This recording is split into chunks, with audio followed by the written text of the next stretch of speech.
Welcome to the Tipping Points webinar. This is a pilot program from the Foundation for Food and Agricultural Research. Like I said, I'm very happy to be giving this to you all today, as I believe the programs we want to leverage are part of your network of groups within food systems. And by engaging you all, we may be able to fund programs and the programs that have the most impact. So I'm going to go over the Tipping Points program, hoping to give you an idea of what the program is and some of the requirements that we have for applicants to this program. So the whole program is based off this idea that a productive and equitable food system has the ability to lift people out of poverty and into food security. And we built the Tipping Points program off this concept, with our ultimate goal being a better understanding of the regional and local food systems, the connection between different components of the food system, and how targeted interventions can lead to change. Next slide, please.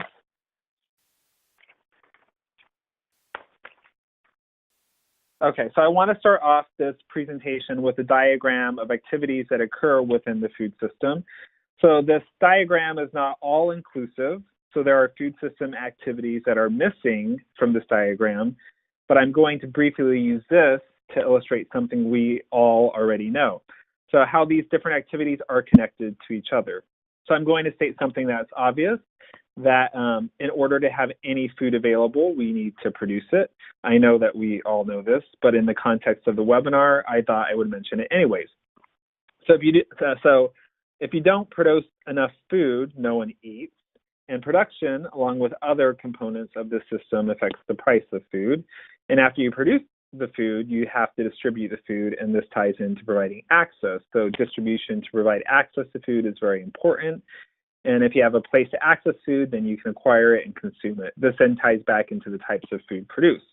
In an ideal world, the system would lead to food and nutrition security and economic growth, and this system is capable of doing both.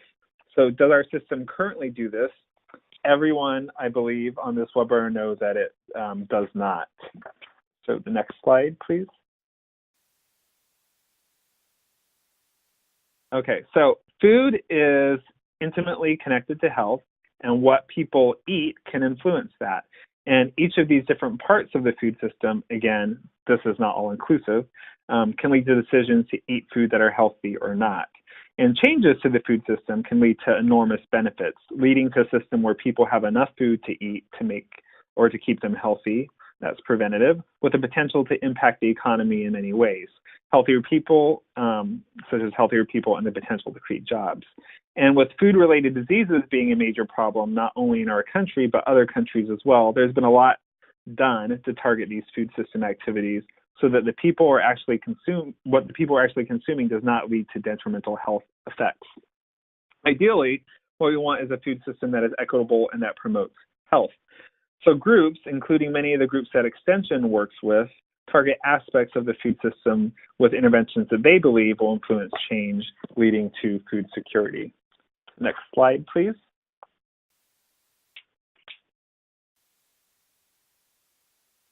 So how do groups target the food system? Many groups target food system activities to elicit change. You probably all know this better than I do. And because of that, I think that our program could be more successful with Extension involvement than without Extension involvement. So this is, on this slide, I just have listed a number of ways for consumption. They target it through behavior change, affordability, access by providing grocery stores in either food deserts or whatnot, farmers markets, corner stores, and et cetera. So next slide, please. And so within the next slides, I just want to go through an example about what we mean for the purpose of the webinar when we were talking about intervention. So this is just one example of how an intervention, without mentioning or getting into specific interventions, are being used to elicit change in the food system. So in multiple cities, corner stores and bodegas are being used to provide access to healthy foods, especially in areas where access is limited, such as food deserts. For anyone that has been to a corner store, you know people in the neighborhood often shop at these stores, so a great way to provide access to target populations. But these places often do not have healthy fresh fruits and vegetables. So getting healthy food into the corner store is targeted at a part of the food system, getting people access. Does this lead to measurable outcomes? Does it lead to increased sales of healthy food? Next slide, please. I think I can say that many people on this call know that just providing access isn't always enough. If you can get food in the corner stores, that may not necessarily lead to change. So however, it may be a strong prerequisite to change. So people who are not used to eating these foods may need to start eating them, which can be applied through a number of interventions. And of course, if the food is not affordable, they will probably not purchase them. So interventions that can increase the affordability are important. Each of these interventions can target different aspects of the food system, diagram that I had previously.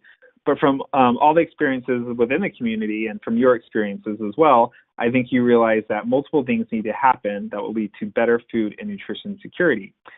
And these interventions can lead to the goal of getting people to eat food as measured through increased sales of healthy foods. But then is long-term behavior change? So if you change behavior, do you change the long-term behavior? And do people keep buying the food, and can they still afford it? The next slide, please. And if we achieve our goals, is this change then sustainable? Do we still need to keep the behavioral nudges in place, or keeping the food affordable in the same way that we have been with the same interventions? What interventions need to be kept in place and which ones can leave? These are all questions that we think need to be answered, and are there better interventions? We believe that it's easier to understand these things and have sustainable change through a better understanding of the system in time. So this is the type of information that falls in line with the knowledge of food systems that Extension can provide.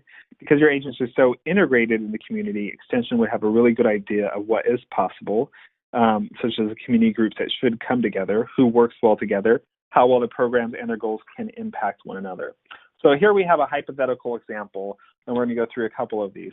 So, and it's just to show you what this means for the purposes of this presentation. So I'm going to take you through a couple examples, and they're the examples of what we are interested in understanding. So the first example built on the example I just mentioned, the corner store example. So after time, let's say that behaviors were beginning to change and people were buying more of these foods, healthy foods. And a large part of that was not only using behavioral nudges, but also making the food affordable through different interventions such as matching programs or SNAP. But what happens if these go away, such as the matching programs in specific stores? Does that mean that these foods are still affordable, or can they be affordable? So really, is this sustainable? Are there other ways to make food more affordable? And did changing behavior lead to a greater affordability for whatever reason? So next slide, please. So it's really like after time, let's say that we're going to begin to change behavior, and our affordability interventions require a constant influx of money to continue them. And I'm sure you are all familiar with the FFAR program that reduces food prices through a matching program. But affordability, we know, is a crucial component to make the system sustainable. So if these go away, the progress that you all made takes a step back. Are there other ways to make food more affordable? Well, let's pretend that the interventions used in the corner stores affected demand, which is one thing that I think we hope is impacted. Does this increased demand lead to increased production? And if so, does this increased production somehow, through policies or other mechanisms, affect affordability of the food? In addition, do having things like food hubs in the region for distribution, whose clientele include corner stores, decrease prices?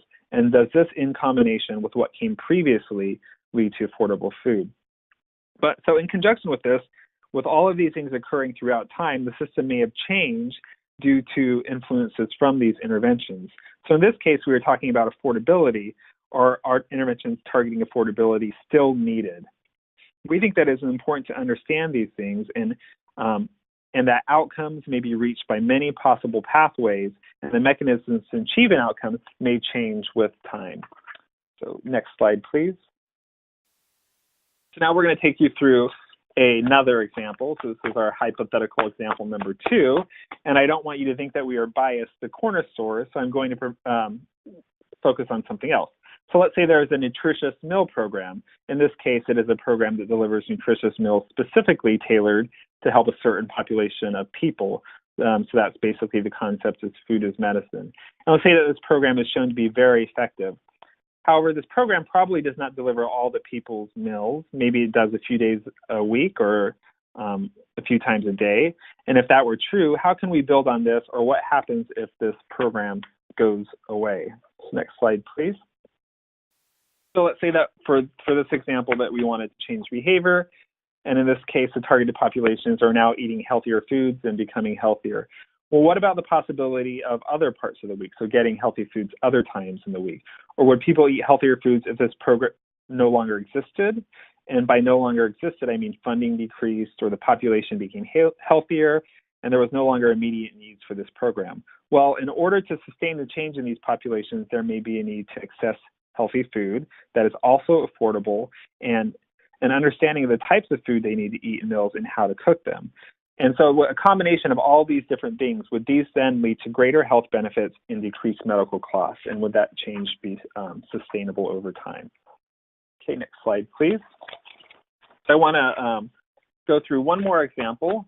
So it would also be good to understand how the changes we make to the system affect the system as a whole.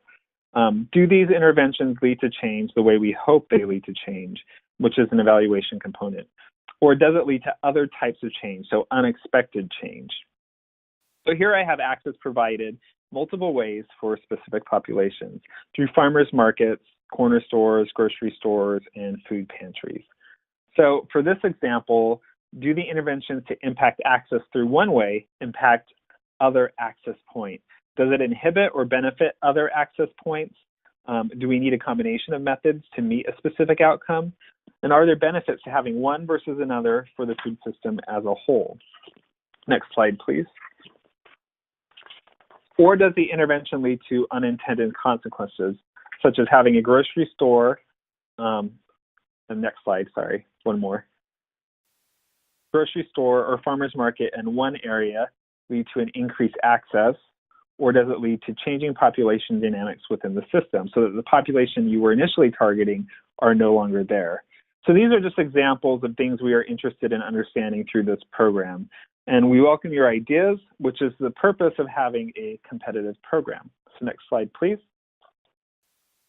And we at FFAR realize there is not one easy fix to changing the food system so that it's more equitable and is a system that promotes healthy outcomes, and that it takes effort across the food system to create the type of change we want. However, it is important to understand the system, how targeted changes can impact the system over time, and this understanding can lead to sustainable change. So that is the goal of our program. Okay, next slide, please. So now I'm going to talk about the different elements with the tipping points within the Tipping Points program. The next slide. And this program consists of multiple components, meaning each applicant will need to have these components as part of their application. And I will go through each of these components in the next few slides. And I want to remind you all on the call right now that this is just a pilot program. So next slide, please. So I want to start off this section by stating that we are not looking to create totally new interventions with this program. We hope to use this program to examine existing local community interventions to help determine how these interventions impact and influence the food system and are influenced by the local food system in both the near and long term.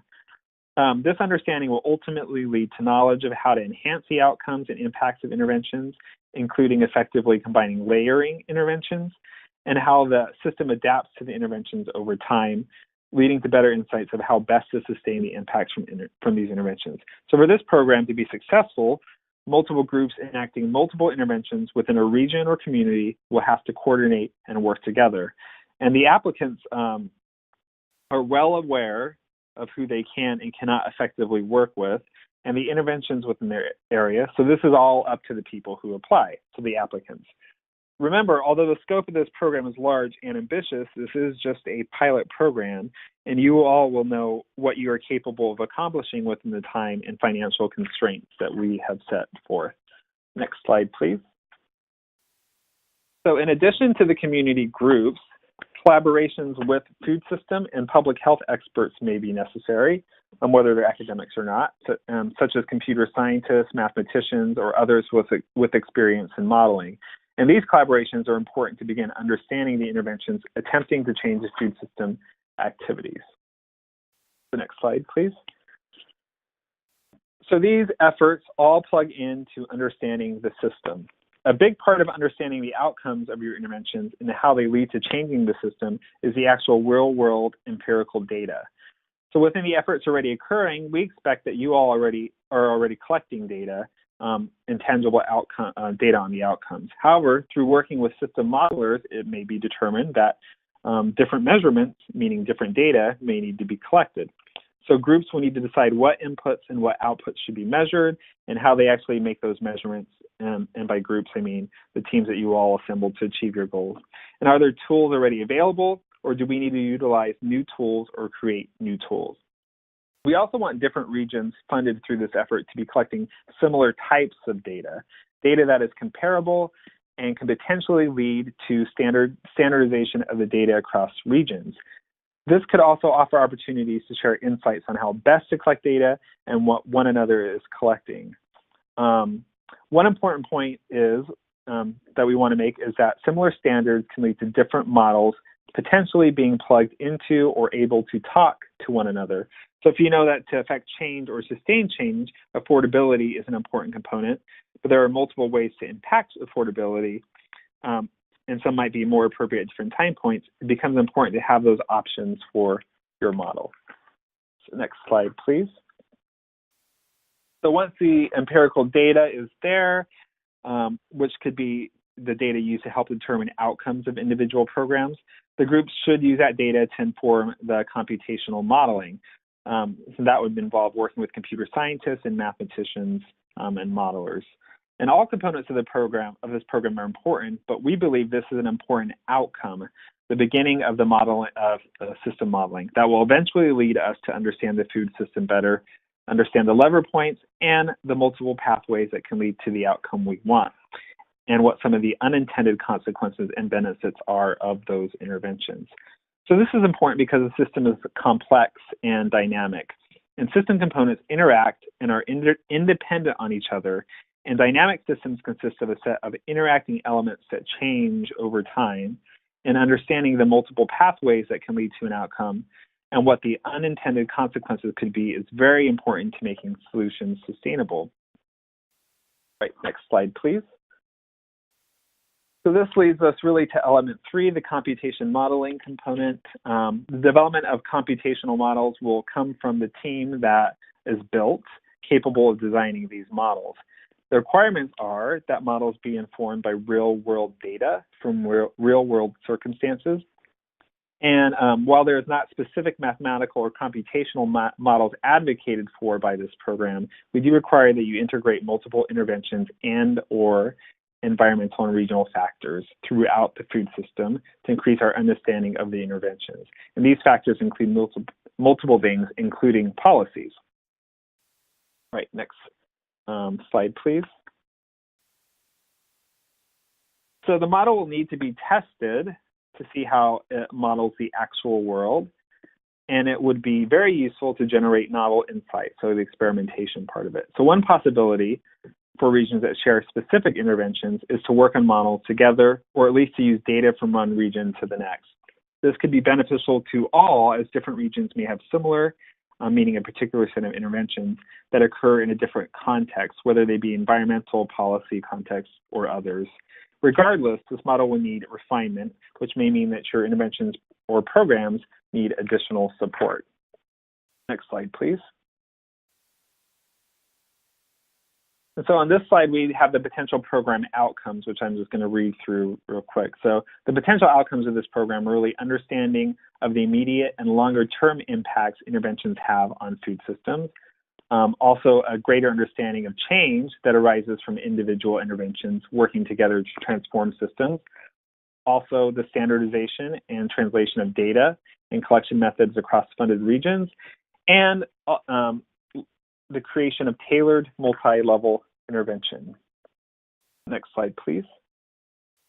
So these regions could be regions with very little support, but suggest that outside assistance focused on building a community's capacity to act may be the most effective place to start in a community struggling against disease and poverty. So those are some of the potential impacts of the program. So transformation of local systems that include interventions and factors outside the food system, such as housing, healthcare, or jobs, also to build support for policies and programs that encourage positive transformation, enhance and sustained outcomes, and effectively translating interventions to other regions. So next slide, please. So the program requirements are basically the applications are open to basically everyone. So nonprofits, university, local government entities, or other public or private sector groups. We encourage groups to leverage funding from that's already occurring in the community and also that's already occurring within the government.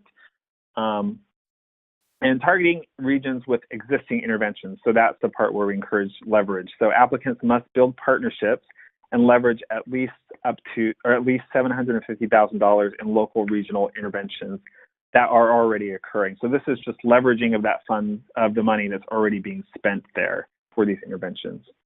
So next slide, please. So Tipping Points encourages testing existing approaches in conjunction with computation and mathematical approaches to deepen our understanding of the complex relationship between the food system, health, and the environment. Projects funded through this program will examine multiple food system interventions and environmental factors to address how components of a system function within the context of its environment and the collective behaviors that arise from individual elements or parts of the food system working together to alleviate food insecurity and increase health outcomes. Oftentimes, properties associated with certain interventions are actually properties of the relationships and interactions between interventions and their environment.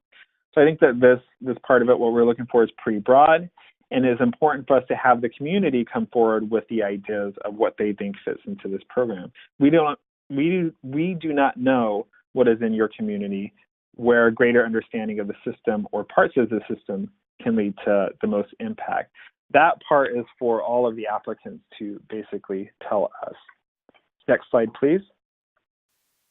So this next slide is really what Tipping Points does not do.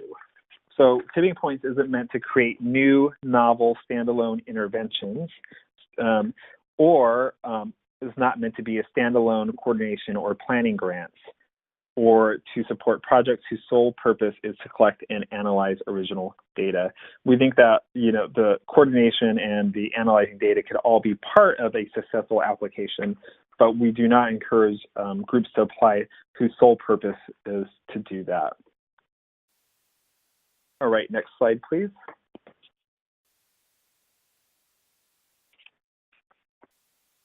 So the next part is dealing with program funding. And Shonda, did you want to go over this, or do you want me to go over this part? Hi. Yes, John, I can go ahead and cover this part. So in regards to program funding, so the program, again, as John has mentioned, is contingent upon matching funds.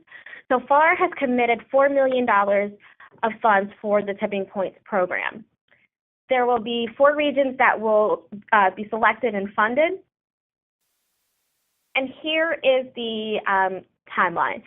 So the LOI has just been released and will be closing soon. The applicants will be invited back September of 2017, and then the full proposals are due November 2017.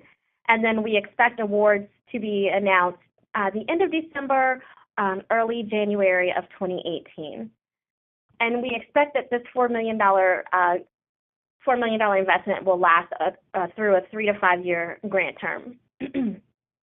So I did mention earlier that FFAR is required to have a 1-to-1 match, which means we need partners. So if there are any partnerships that you think would bring funds into the program to help get this pilot program off the ground, we welcome your suggestions. Of course, we will send everyone our contact information, but we are looking for national partners to come in and help us with this initiative. John? Okay, and so that leads us to, if you had any questions, I believe the link for the Tipping Points RFA was submitted to you all, so you should all have that and are able to look through the RFA. And also there's a link to, or it gives instructions of how to submit an LOI. So at this point in time, we're more than happy to take any questions regarding the program, regarding this webinar, or some of the things that if you had a chance to look through the RFA, some of the questions you may have regarding it. So I think you can submit questions via the chat box here, and then we'll do our best to answer them as they pop up. And I just want to add, if you need to unmute yourself, you can press the star button twice. You can also type your message into the chat box. Okay, well, I think it looks like we're not receiving any questions at the moment. I would like to thank you all for attending this webinar. We thought it was really important to reach out to the Extension community, albeit on short notice, and so we really appreciate you joining. If you have any questions regarding the program after today, feel free to reach out to me or Shonda on that. So thank you all for joining.